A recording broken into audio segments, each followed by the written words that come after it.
అరుణాం కరుణాతరంగితాక్షీం ధృతపాశాంకుశపుష్పబాణచాపాం అణిమాదిభిరావృతాం మయూఖైః గురురిత్యేవ విభావయే భవానీ. గ్రహముల యొక్క ప్రభావాలను మనం తెలుసుకోవడం, వాటికి నివారణలు చేసుకోవడం, ఈ నివారణ చర్యల వలననే భారతదేశంలో మనకు జ్యోతిషం యొక్క వినియోగం బాగా పెరిగింది. తద్వారా మనకు మహాత్ములు ఎంతమందో జన్మించడానికి కారణమైంది, దోషాలను అధిగమించడానికి కారణమైంది. ఆ విధంగా మన నివారణ చర్యలను ఆచరణలో పెట్టి సత్ఫలితాలను పొందిన వారు తమ అనుభవాలను కింద కామెంట్లలో రాస్తే కొత్త వారికి కూడా ఆ పరిహార క్రియలపై ఉండే అభిమానం పెరుగుతుంది, వినియోగించుకోగలుగుతారు.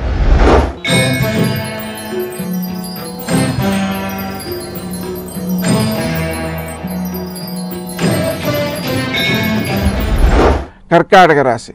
ఈ రాశి వారు తాము సాధించే విజయాలు అనుకూలమైన ఫలితాలను ఇస్తాయి. ముఖ్యంగా మీరు మాట్లాడే తీరు వల్ల ఇతరులు దూరం అయ్యే ప్రమాదం ఉంది కాబట్టి మనం తక్కువగా మాట్లాడడం, ఆత్మీయులతో సంప్రదించి సరైన ప్లానుతో ముందుకు వెళ్ళడం శ్రేయస్కరం. అలాగే సజ్జన సహకారం బాగుంటుంది. ఆధ్యాత్మికంగా ఉన్నతులైన వ్యక్తులతో మీ పరిచయాలు పెరుగుతాయి, వారిని దర్శిస్తారు, వారి సలహాలను తీసుకుంటారు. ఆ సలహాలు మీకు జీవితంలో ఎక్కువ అభివృద్ధినిచ్చేవిగా ఉంటూ ఉంటాయి. శత్రువులకు మీరంటే భయంగా ఉంటుంది. వాళ్ళ పనులు ఆలస్యం కావడం ద్వారా మీకు అపకారం చేయలేరు. అందువలన మీరు విజయవంతంగా ముందుకు వెళ్ళగలుగుతారు. అలాగే అనుకోని ఖర్చుల విషయంలో మాత్రం కొంత జాగరూకతతో మెలగాల్సిన అవసరం ఉంది. తక్కువగా మాట్లాడడం, తక్కువగా ఖర్చు పెట్టడం, ఇవి రెండు కూడా మీ అభివృద్ధికి సోపానాలు.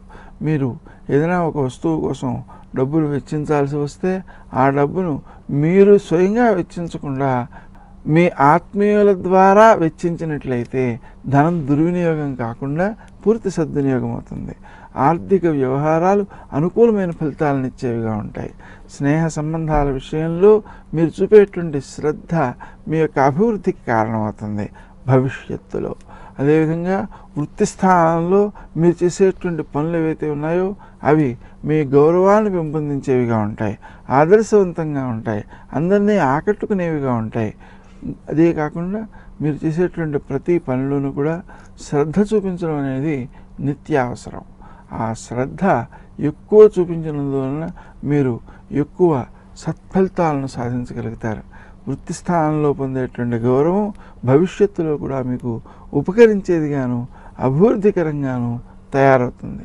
స్నేహ సంబంధాలను మీరు వృద్ధి చేసుకోవడం ద్వారా మీరు భవిష్యత్తులో పొందేటువంటి ప్రయోజనాలు అనంతంగా ఉంటాయి.